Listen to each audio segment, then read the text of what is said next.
guys, and welcome back to Biomutant.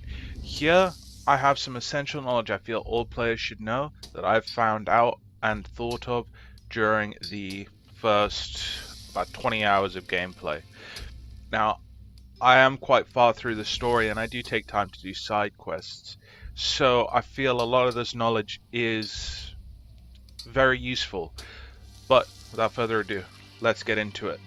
First, I just want to go over the basic damage types, because the ones I've heard of, and there could be more, I'm unsure, but the ones I've heard of are radiation, biohazard, fire, ice, and electric. Now, the reason I feel these are essential to know is because some enemies are more vulnerable to certain damage types.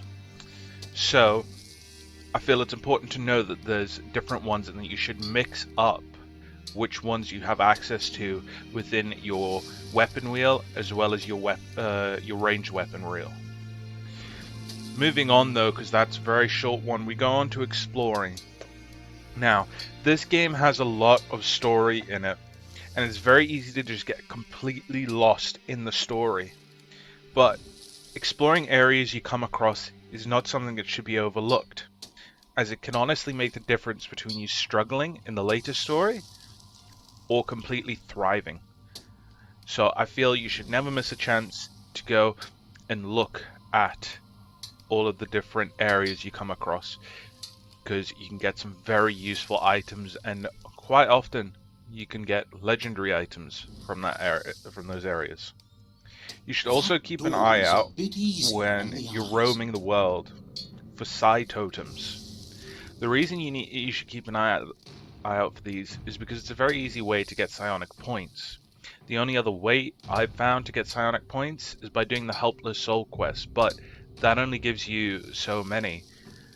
And unless you're going to go into New Game Plus straight away, you're going to lose out on so many psionic points. And those are used to unlock abilities. Continuing on, another thing you shouldn't pass up when you're moving from one mission to the next is resource totems. These are very easy to spot in the world and are quite often scattered about in numerous numbers. The reason I say this is because resources become absolutely essential to have a large amount of them in the later game, because you're going to be wanting to change weapons, craft new weapons, and possibly even upgrade your existing ones that you so dearly love. And green is the currency of this game, and if I didn't do what I did, I would be running low on green all the time. Now, you can choose to dismantle gear or sell it, and common gear that you find near the start of the game so often isn't actually that good to dismantle. You get very little resources, but because you get so much of it, if you sell it, you actually manage to get a lot of green. I'll show you here. I have 27,000 right now, and I often go to vendors and buy stuff because there's some of the stuff they have is actually absolutely amazing. For example, on screen you should see a ranged base that was being sold by a vendor now, and that is absolutely brilliant, and providing biohazard damage and an ability which helps in combat. And I feel it's very important to know that you can sell a lot of the stuff. For example, all these bases you're not necessarily going to use. You might prefer two-handed slash weapons, so go sell the two-handed crush weapon ones. Or, if you prefer that, you can sell one-handed slash weapons. It's honestly, you can make so much green just from selling a lot of the stuff you have, instead of dismantling it. Now, don't completely give Dismantle an overlook and sell all your stuff. Still dismantle stuff, because sometimes it's the easiest way to actually get your resources up so that you're able to upgrade something. And I feel that's essential to know, because if I didn't know that, I would have completely lost so many good items because I wasn't able to buy them from the vendors.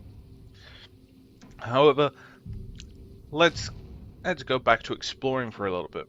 when you enter an area, you'll know if it's a new area with loads of good loot, because on the screen on the left side you'll have a pop-up. This pop-up will show you the area objectives and those area objectives can span for how many superb loots in that location and old world gadget puzzles, and it can vary from place to place because it can have many other things like underground loot or old world body shapers, which can be used to increase your stats. Now, if you lose track of these objectives in the area that you're in, you're not sure what you've got to do in that area. If you open the map, like you'll see on screen, while in that area, and you have to be in the area to see these, you'll see on the left side that there is the area objectives there. And of course, it will help you track your progress when you're not finding the stuff every now and then. But talking about superb loot, when looking for superb loot in an area, there are identifiable by an orange or red glow. Now, orange will typically mean that there is a rare item that is of high quality in there. And red typically means legendary. Now, I've noticed not every red glow crate I've opened actually does have a legendary in. But the stuff I do get out of there is very high quality, which means you don't have to upgrade the material as much and other things like that. Now, moving on. Sorry. When searching for these places for loot, you are going to have to check every nook and cranny. And, as I found out, you should also look up. The ledge you're seeing on screen, I actually walked past about a dozen times before I even noticed it. And it's so easy to pass things like that. I spent an hour looting that area, and I only came across that by chance. And typically, if there's a ledge, there is some way to get up there. THQ Nordic have been very good in giving us massive freedom in the open world exploration.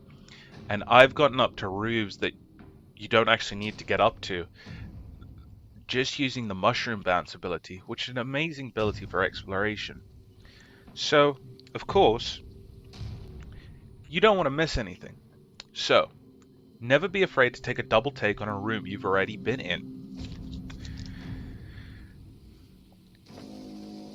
Going away from exploring, you'll come across a character called Mirage from time to time, and I don't think you should pass him up. I suggest that if you see him, drop everything you're doing and go and talk to him. Now, if you go into combat, he will disappear.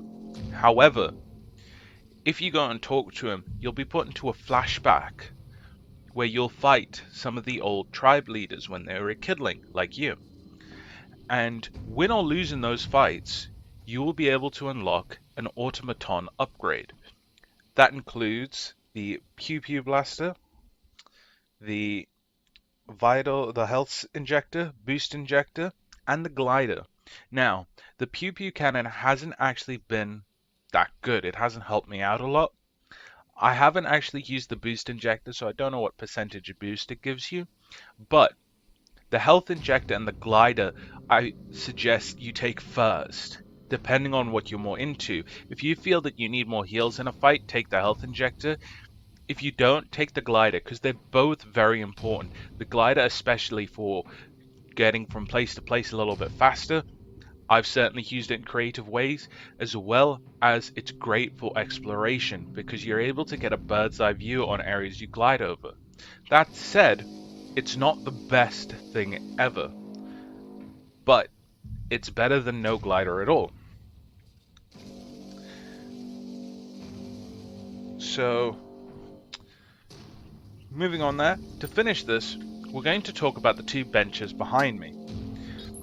Now, these benches can be found in villages across the world and all the outposts you capture as well. They are always up in these balloons and accessible from a rope. The rope is easily identifiable as it's yellow like most of the climbable ropes and walls in the Biomutant world. Now, a lot of people have seemed to completely skip over these, and they don't actually notice them until very far into the game, as in they're getting ready to go into New Game Plus sort of thing. Now, the one on my left here, this is used to upgrade your weapons. Now, the reason I said that you should never pass up the resource totems, because if I go and look at what it takes to upgrade the material of this chosen weapon, it costs 34 of each material. And fair enough, it's already a very high quality, but this is a gun I absolutely love. So it's a gun that I would want to upgrade as much as possible. And so it is really essential that you get as many resources as possible and try and save them. Don't delve straight into crafting if you've already got a really nice weapon or that sort of thing. I haven't delved too much into crafting, but as you can see, I've made a very funny looking assault rifle, and it actually works absolutely brilliantly. And you can see the actual damage jump there on the right over here is absolutely amazing just by upgrading the materials. It goes from 182 to 215 damage to 203 to 236 damage. That's a massive increase of about 21 on one side, 21 on both sides actually. And that can truly be the difference between you struggling with some of the bosses you face or completely destroying them. Because I've noticed in this game, they don't hit you down trying to be strong. They want you to feel powerful. And honestly, this game, this gun I've got shreds through enemies. And I absolutely love it. And the thing is, you can feel powerful in this game. And that's something I really like about it. Because it's not only open world, but you get to be able to just run around and just destroy everything in your path. But if we move over to the other one, here we'll just select torso, the one I've got equipped. Here again you can upgrade it, and okay, my quality isn't actually that high there, but if we go down here, the material is quite high. It still takes a lot to upgrade it. However,